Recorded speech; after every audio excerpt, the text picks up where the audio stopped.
Hello friends, good morning. Welcome to ask spoken English academy. मी आरती बाके एक नवीन video घेऊन तुमच्या समोर आली आहे. आज आपण बघणार आहे डूडल्स. ऑलरेडी डूडल्सचा मी तुम्हाला एक व्हिडिओ करून ठेवलेला आहे आणि पाठवलेला पण आहे, तुम्ही बघितला पण असेल. आज आपण जर सेंटेन्सेसमध्ये विथ नाउन किंवा विथ प्रोनाउन जर वापरायचा असेल तर नक्की डू कोणासमोर वापरायचा आणि डज कोणासमोर वापरायचा ते बघणार आहे. डू डज हे काय आहेत? हेल्पिंग वर्ब्स आहेत आणि त्यांचा अर्थ होतो करतो, करते, करतात. ऑफकोर्स जसा सब्जेक्ट आहे त्याप्रमाणे त्याचा एंड चेंज होणार आहे. डू आणि डज हे फक्त हेल्पिंग वर्ब आहेत म्हणून फक्त घेऊ शकत नाही. ह्यांच्यासोबत कंपल्सरी क्रियापदाचं पहिलं रूप येणं गरजेचं आहे, मगच सेंटेन्स कंप्लीट होणार आहे. अदरवाईज फक्त डूडलचा काहीही उपयोग होणार नाही. ऑफकोर्स उपयोग होतो कधी? If somebody has asked you question and if you are giving the short answer then only you can use do or does. otherwise sentence मध्ये तुम्हाला मेन वर्ब शिवाय ह्यांना वापरताच येत नाही. जो प्रश्न विचारला जाणार आहे त्याच्यामध्ये तुम्हाला कंपल्सरी डू डज सोबत मेन वर्बच असणार आहे आणि उत्तर देताना शॉर्ट मध्ये तुम्ही I do, I don't, he does, he doesn't असं देऊ शकता. बट क्वेश्चन मध्ये मात्र कंपल्सरी तुम्हाला मेन वर्ब दिसणारच आहे. सो एक वचन अनेक वचन असं बघण्यापेक्षा आपण कोणासमोर काय वापरतो ते बघूया.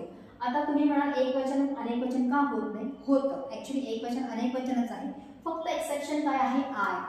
आय जो प्रोनाउन आहे तो आहे फर्स्ट पर्सन सिंग्युलर आणि ह्याचे नियम प्रत्येक वेळेस काही ना काही वेगळे असतात. तसंच डू हे जे हेल्पिंग वर्ब आहे ते कंपल्सरी आय सोबत यूज करायचं आहे. बाकीचे जे काही अनेक वचन आहे, कोणताही सब्जेक्ट, कोणताही तुमचा प्रॉपर नाउन असते किंवा प्रोनाउन असते, तो जर अनेक वचनी असेल तर तुम्हाला डू हेच हेल्पिंग वर्ब यूज करायचं आहे. फक्त आय सिंग्युलर आहे, फर्स्ट पर्सन आहे, त्याच्यासोबत सुद्धा आपण डू वापरतो. डज कधी वापरायचा? ऑफकोर्स जे काही सिंग्युलर आहे, मग ते नाउन्स असतील किंवा प्रोनाउन्स असतील, एक वचनी असेल तर आपल्याला वापरायचं आहे डज आणि कंपल्सरी त्याच्यासमोर मेन वर्ब येणं गरजेचं आहे. आता ह्याच्यामध्ये मी कुठेही मेन वर्ब वापरलेलं आहे. मी तुम्हाला काय दिलेलं आहे? Half of the sentence. ह्याच्यानंतर तुम्हाला कंपल्सरी मेन वर्ब ऍड करायचं आहे. अगेन इफ सेंटेन्स कंप्लीट होण्यासाठी ऑब्जेक्टची गरज असेल, कॉम्प्लिमेंटची गरज असेल, टाइमची गरज असेल, ते सगळ्या गोष्टी तुम्हाला ऍड करत जायचे. मी तुम्हाला हाफ पोर्शन म्हणजे काय देत आहे? सब्जेक्ट आणि हेल्पिंग वर्ब देत आहे. तुम्हाला पुढे ऍड करायचं आहे main verb, if possible object, if need complement आणि ऑफकोर्स टाइम तुम्हाला यूज करायचंच आहे. डू डज हे स्पेसिफिकली सिंपल प्रेझेंट टेन्स मध्ये वापरले जातात आणि कधी वापरले जातात तर निगेटिव्ह सेंटेन्स करायचं असेल किंवा क्वेश्चन करायचं असेल तर वापरलं जातं. आता पहिल्यांदा आपण प्रोनाउन आणि नाउन सोबत डू डज कसं वापरायचं ते बघूया. सिंग्युलर असेल तर डज वापरायचं आहे, प्लुरल असेल तर डू वापरायचं आहे आणि कंपल्सरी आयच्या समोर सुद्धा डू वापरायचं आहे. आय डू मी करतो. काय करतो? तुम्ही जे मेन वर्ब यूज करणार आहे त्याप्रमाणे ते सेंटेन्स कंप्लीट होणार आहे. वी डू आम्ही करतो. यू डू एक वचनी असेल तर तू करतोस आणि तेच युजर अनेक झालं तर यू डू तुम्ही करता. ही डज तो करतो, शी डज ती करते, इट डज ते करते, दे डू ते करतात. आता दिस, दीज, दॅट, दोज हे जे चार प्रोनाउन्स आहेत त्यांच्या समोर मी तुम्हाला एक बॉक्स काढून दाखवला आहे. आता हे बॉक्स कशासाठी? तर इथं कंपल्सरी तुम्हाला प्रॉपर नाउन यूज करायचं आहे, कॉमन नाउन यूज करायचं आहे, ॲब्स्ट्रॅक्ट नाउन यूज करायचं म्हणजे कोणता तरी नाउन येणं गरजेचं आहे, मगच आपण ते सेंटेन्स कंप्लीट करू शकतो. दिस डू, दिस दॅट असं करू शकत नाही. बट दिस डॅश डज जर मी इथं मध्ये मुलाचं नाव घातलं, मुलीचं काहीतरी प्रोनाउन यूज केलेला आहे, प्रोनाउन तसेच नाउन यूज करायचं आपल्याला proper. This girl does, that dancer does, that dog does, that cat does, that computer does, that fan does, that tree does. म्हणजे this हे कशासाठी वापरलं जातं? लिव्हिंग आणि नॉन लिव्हिंग दोन्हीसाठी वापरलं जातं. हे जे चारही प्रोनाउन्स आहेत हे लिव्हिंग थिंग आणि नॉन लिव्हिंग थिंग दोन्हीसाठी वापरलं जातं. फक्त दिस आणि दॅटच्या समोर सिंग्युलर वापरायचं आहे, दीज आणि दोच्या समोर प्लुरल वापरायचं आहे. ऑलरेडी चारहींचा एक व्हिडिओ, दिस दीजचा सेपरेट, दॅट दोचा सेपरेट असे 3 डेमॉन्स्ट्रेटिव्ह प्रोनाउनवर व्हिडिओ केलेले आहेत, ते तुम्ही बघा म्हणजे तुम्हाला कळेल. आता दिसच्या समोर जर मी डॉग टाकला असेल ॲज अ नाउन म्हणतो कसं होईल? दिस डॉग डज, हा कुत्रा करतो.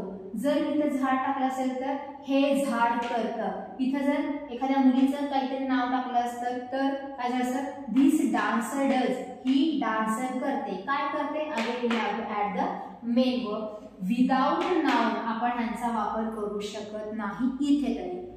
दीज डू अनेक वचन आहे त्यामुळे डू वापरलेला आहे. इथे परत तुम्हाला अनेक वचनी नाम यूज करायचे जसं these girls, these boys, these workers, these employees, these people आणि त्याच्यानंतर येणार आहे डू. दॅट नंतर अगेन सिंग्युलर यूज करायचं आहे. That boy does, that worker does, that doctor does, that engineer does याप्रमाणे. आणि अगेन अनेक वचनी होणार आहे दोज. अगेन इथं नाउन आपल्याला यूज करायचं आहे अनेक वचनी. Those girls do, those employees do, those dancers do, those singers do या अर्थ आहे. म्हणजे जिथं जिथं अनेक वचन आहे तिथं आपण डू वापरलेला आहे, जिथे जिथे सिंग्युलर आहे तिथं आपण डज वापरलेला आहे आणि आयच्या समोर आपण डू वापरले. दिस इज अबाउट द प्रोनाउन. आता प्रोनाउन नाही प्रॉपर नाउन्स असतील तर कसं होईल? जसं मधु डज, मधु मुलगी आहे तिच्या समोर आपण डज वापरले. मधु डज, मधु करते. मोहन डज, मोहन करतो. कॅट डज, मांजर करते. बेबी डज, बाळ करते. आता हिच्या ठिकाणी आपण मोहन यूज केलेला आहे, शीच्या ठिकाणी मधु यूज केलेला आहे, इटच्या ठिकाणी आपण कॅट आणि बेबी असं दोन्हीही यूज केलेलं आहे आणि हे सगळे काय आहे? सिंग्युलर आहे. हे जर अनेक झाले तर कसं होईल? People do, students do, fans do, teachers do, workers do. का? कारण हे सगळे दे या प्रोनाउनच्या अंडर जातात. तेच जर एकच स्टुडंट असला असतं तर स्टुडंट डज झालं असतं, एकच फॅन असलं तर फॅन डज झालं असतं, एकच टीचर असला असतं तर टीचर डज झालं असतं आणि वर्कर सुद्धा एकटाच असला असतं वर्कर डज झालं असतं. पण हे सगळे अनेक आहेत म्हणून आपण इथे काय यूज केलेला आहे? डू यूज केलेला आहे. म्हणजे डू डज कधी यूज करायचा त्याच्यासाठी हा व्हिडिओ आहे. एक वचन अनेक वचन प्रमाणे.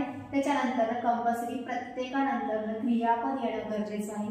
तुमच्याकडे भरपूर सारे क्रियापद असणं गरजेचं आहे, मगच सेंटेन्सेस होतील. For example, I do teach English daily, मी रोज इंग्रजी शिकवते. We do play games at evening, आम्ही संध्याकाळी गेम खेळतो. You do take videos at afternoon, तू दुपारी व्हिडिओ घेतेस. She does work in kitchen day and night, ती दिवस रात्र किचन मध्ये काम करते. Those workers do night shift, ते वर्कर किंवा ते कामगार नाईट शिफ्ट करतात. This girl does enter the data, ही मुलगी डेटा एंट्री करते. These boys do play cricket on Sunday only, ही मुलं फक्त संडेलाच क्रिकेट खेळतात. म्हणजे प्रत्येक ठिकाणी काय यूज केलेला आहे? After do does main verb. म्हणजे वाक्य पूर्ण होणार आहे. जर तुम्हाला शॉर्टमध्ये उत्तर द्यायचे असेल तर तुम्ही अशा प्रकारे उत्तर देऊ शकता, बट क्वेश्चन मात्र तुम्हाला पूर्णच असणार आहे ज्याच्यामध्ये डू डज नंतर तुम्हाला मेन वर्ब वापरायचाच आहे. हे सिंपल प्रेझेंट टेन्सच्या अंडर येतात. सिंपल प्रेझेंट टेन्स तुम्ही सारखं सारखं ज्या गोष्टी करता, दररोज तुम्ही ज्या गोष्टी करत असता, ठराविक वेळेने ज्या गोष्टी करत असता ते सांगत असताना आपण सिंपल प्रेझेंट टेन्स वापरतो. आणि सिंपल प्रेझेंट टेन्समध्ये आपल्याला डू आणि डज हे हेल्पिंग वर्ब यूज करायचे असतात. व्हिडिओ परत परत बघा, कुणासमोर काय वापरलेलं आहे, कशा प्रकारे सेंटेन्सेस होतात त्याची प्रॅक्टिस करा, मगच ते लक्षात राहणार आहे. दिस इज फॉर टुडे. थँक्यू.